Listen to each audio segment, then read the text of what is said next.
Only on Eyewitness News tonight, tracking a killer.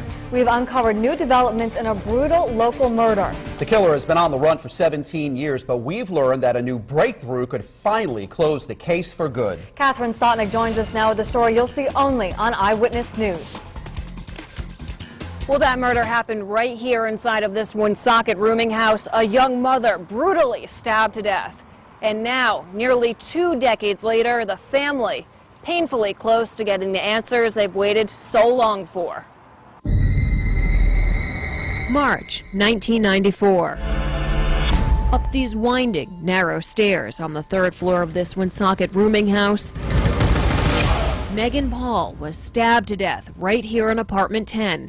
It is a moment that haunts her family to this day. I'm Carolyn Paul, and I'm the daughter of Megan Paul.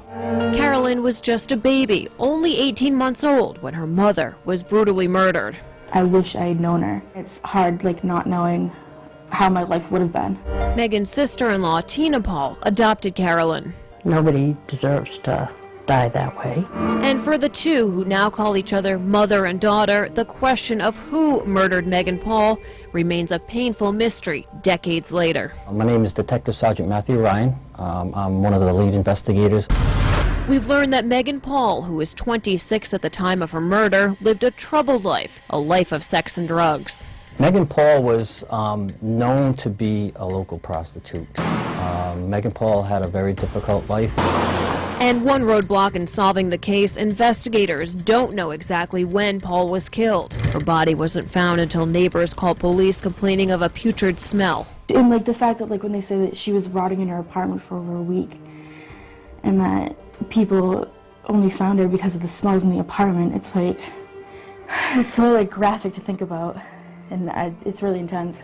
Since reopening the case 2 years ago, investigators tell us new clues have come in that may finally bring the Paul family justice. We have developed certain suspects. New DNA testing that was not available when the crime was committed has helped police make major progress. We still are looking at some that may have had the motive and the opportunity, and sometimes it's just a matter of waiting for the science to come back. And they're keeping their sights on a particular person of interest. It knocked up a hit on Megan Paul's case, which alerted us to this person. But until a positive DNA match is made, the killer remains a mystery. The Pauls are holding on to hope that their 17-year thirst for answers will soon be over. Just waiting for the day for this to come to an end, finally, so she can rest in peace and we can have closure. The fact that people are out there actually working on her case, and she's not forgotten. And Tina Paul says Megan's life is carried on by Carolyn. She's a lot like her mom. Beautiful, talented. So she lives on through her. And detectives tell us the results of that DNA testing will allow them to pursue a case against Megan Paul's alleged killer. But until those results come back, justice will remain on hold. Reporting from Woonsocket, I'm Catherine Sotnick, Eyewitness News.